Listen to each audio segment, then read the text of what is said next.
All right, y'all. We're going to start in 1010, dealing with two variables. So I'm saying that we're going to call this the attack of two variables, but we're totally equipped to handle this. Still linear equations, so we're still looking at easing solving strategies. We're set. Just now we're going to deal with two variables, x and y, instead of just x by itself. So it's not anything more to worry about. There's just a few more strategies that we're going to look at, but it's going to actually make the problems a lot more interesting to look at. Okay, so because we're dealing with two variables, to be able to describe them or to use them to describe how they're going together, we refer to them as an ordered pair. And they go in an order, and because math is very logical, the order of them are in alphabetical order. So usually we use the variables x and y. And because x and y go in alphabetical order, at the end of the alphabet it goes x, y, z. We always think of them as an ordered pair as being x comma y. So x is always first in the order and y is always second. So anytime we deal with numbers, if I ever give you an ordered pair like 3, 4, 3 is describing my x value and 4 is describing my y value.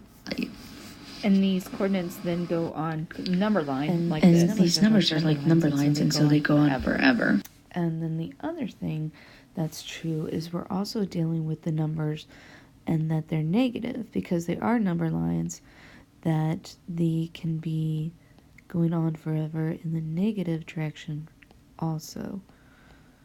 So really what we have, because it's two number lines, is we have what's called 4 quadrants because it breaks it up into 4 sections.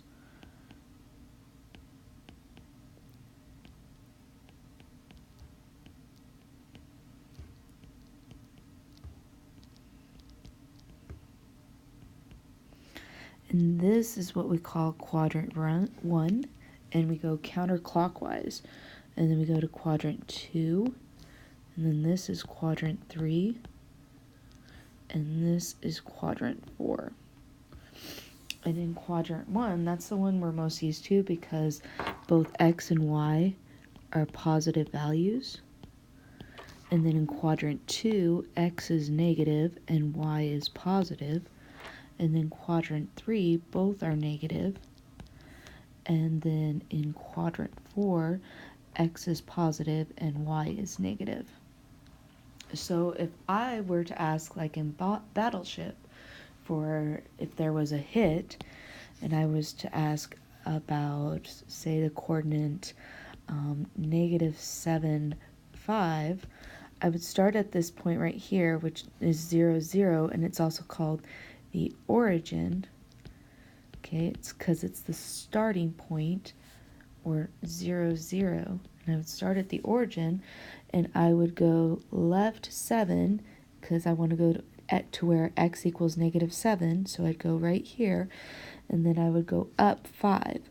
1, 2, 3, 4, 5, and this would be the coordinate -7, 5. So remember, you always want to go x first and then y, and this is your x value and this is your y value. So x is always left or right and y is always up, down. Okay, so we're going to talk about basically two more things when it comes to two variable equations that are pretty easy, but in some ways one of them is kind of useless in the opinion of Stacy. So first thing we're going to talk about is one form of writing a linear equation in two variable form. So we've got our two variables, we've got x and we've got y, and this form is what we call standard form.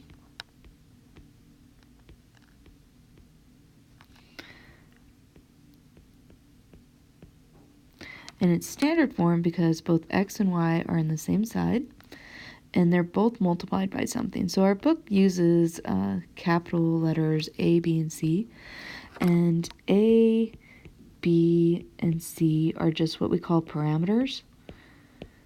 And in math, when we say parameters, basically parameter just means it's an actual number. It should be a number that's known. Okay, so when we say we're actually coming up with an equation, there should actually be numbers in place there. Whereas x and y, they're going to stay x and y because they can vary. So x and y are variables, which means they vary. Parameters, they are set. So they are set and they are known. Okay, so when we have standard form, so when you have a standard form, you can find the x and y intercepts. And x and y intercepts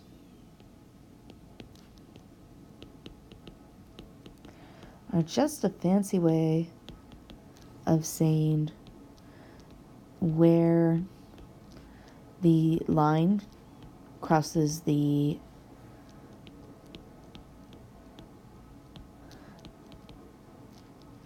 x and y axes. Okay, so let's talk about what that is. So we're going to come up with an actual equation. So let's say our standard form is 2x plus 3y is equal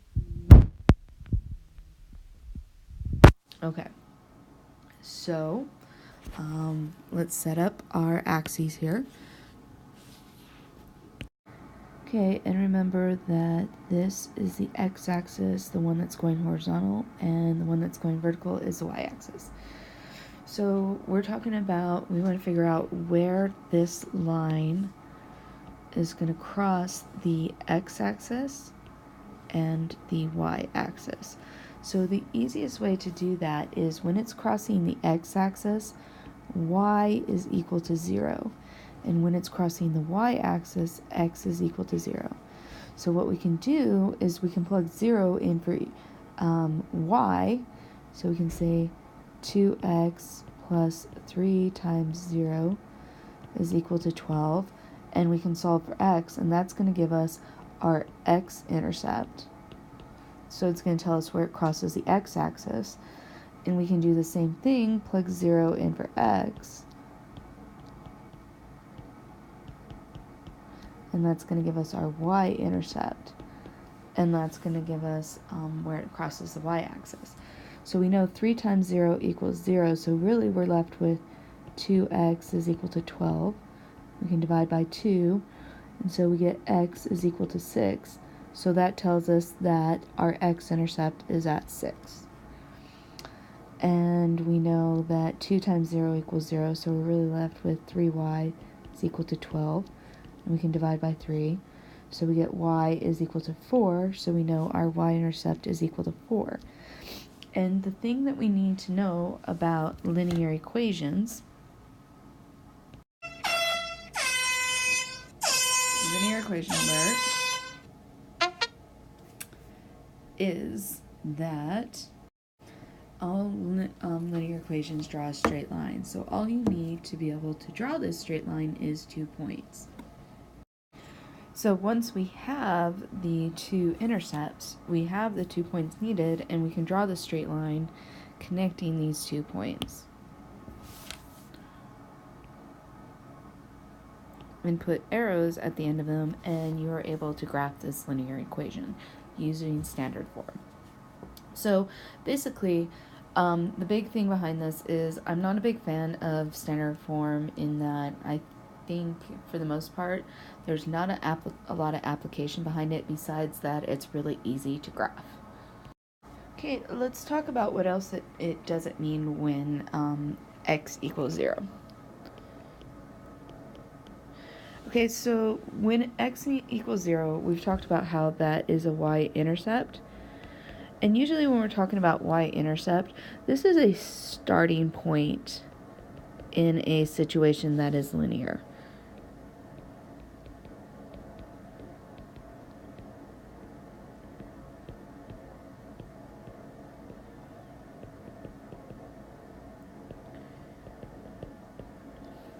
Okay, so a lot of times linear situations are involve time, and when x equals 0, it's at time 0. And so it's how much of something you start with at time 0. Another thing when x equals 0 is if there is a horizontal line. So if x equals 0 the entire time, then it can be a horizontal line. It can be just y equals a number, a constant, and this is a horizontal.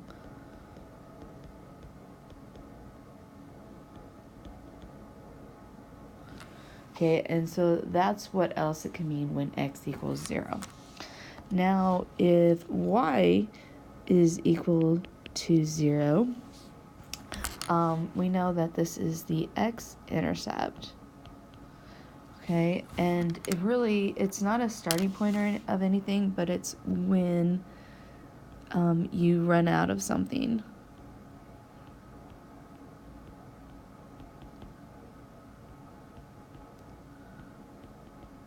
So a lot of times when we're talking about business or when we're talking about money, it's the point when you are either going into the black, which means you're starting to make profit,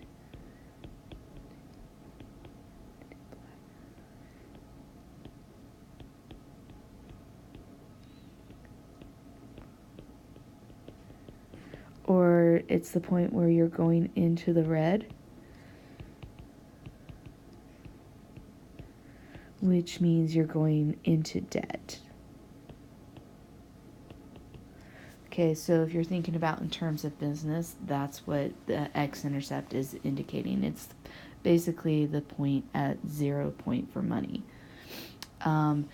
If y is equal to 0 constantly, and x is basically equal to a constant, because y always equals 0, this is always a vertical line.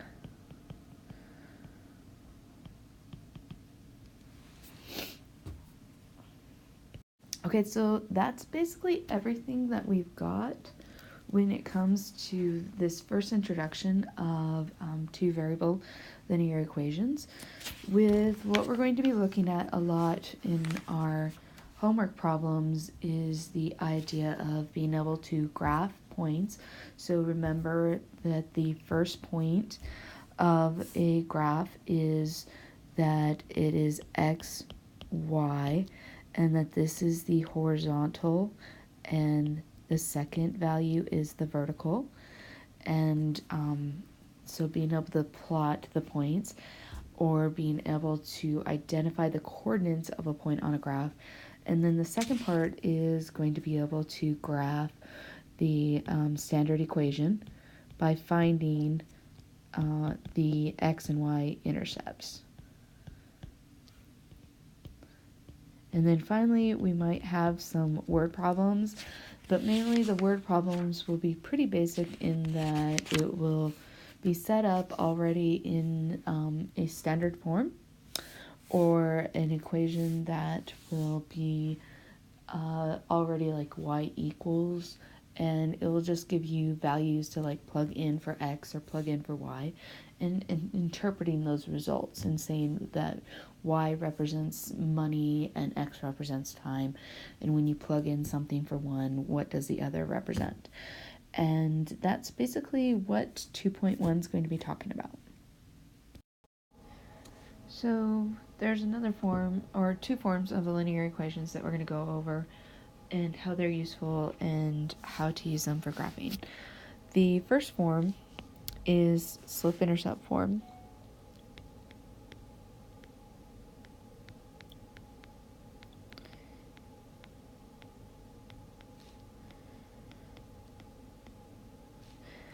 And this form looks like this. Y is equal to mx plus b. M and b are also parameters.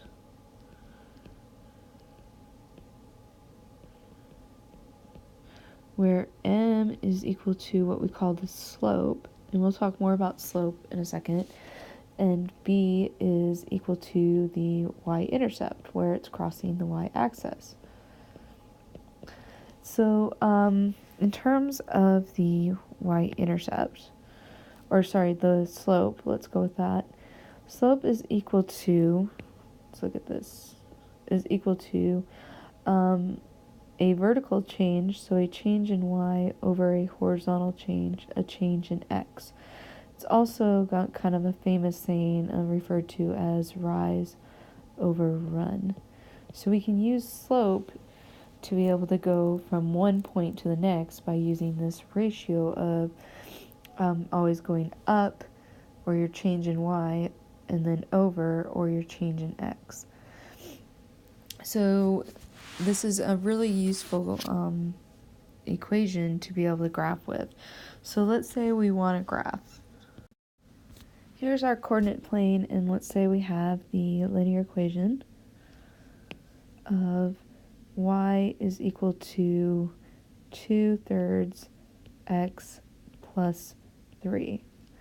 So what we're saying here is we would start on the y-axis at 3, and then our slope is telling us to go up 2 and then over 3. So first we'd go up 2 and then we'd go over 3, and that gives us another point on our graph. And then we can go up 2 over 3, and that gives us another point on our graph. And then we can keep following that pattern of up 2 over 3, and that gives us more points. We can also go in the opposite direction of down 2 and to the left 3, because that's two negatives, making it still a positive slope, because a -2 over a -3, a negative over negative, is also positive. So we can go down 2 to the left 3, down 2 to the left 3, and we can get a bunch of points, and then we can connect these points. And there we can graph our line. And that would be how easy graphing from slope-intercept form is. Let's look at another example of this equation. So let's say we want to look at y is equal to negative 4x minus 1.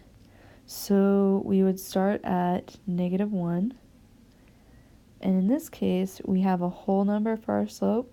So what we do is we say m is equal to -4, and then our change in x, or our run, is 1.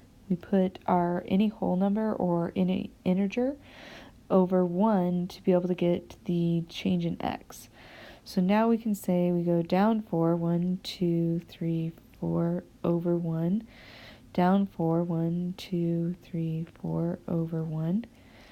Or we can go up 4, 1, 2, 3, 4, and to the left 1, 1, 2, 3, 4, to the left 1. And we can connect these points.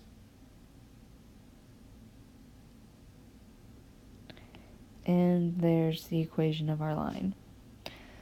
And so that's how easy it is graphing with slope-intercept form.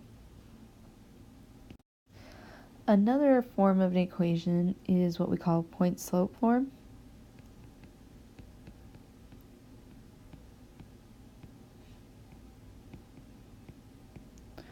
And there's two ways that you can write this. The more traditional math textbook way of writing it looks like y minus y1 is equal to m, or slope, times x minus x1, where m is still your slope, and then x1, y1 is basically any point that exists on the line, okay?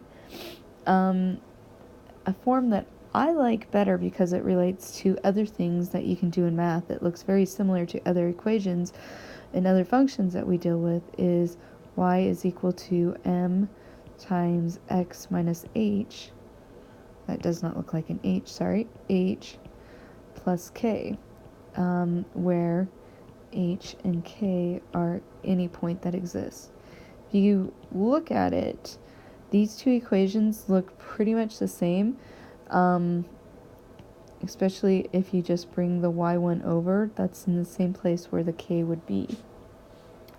Basically, to use this form, all you have to do is you have the slope and then you have a point to go through. So basically, this is a lot more of a useful equation because you're not limited to just the y-intercept. This can be any equation or any point that exists on the line.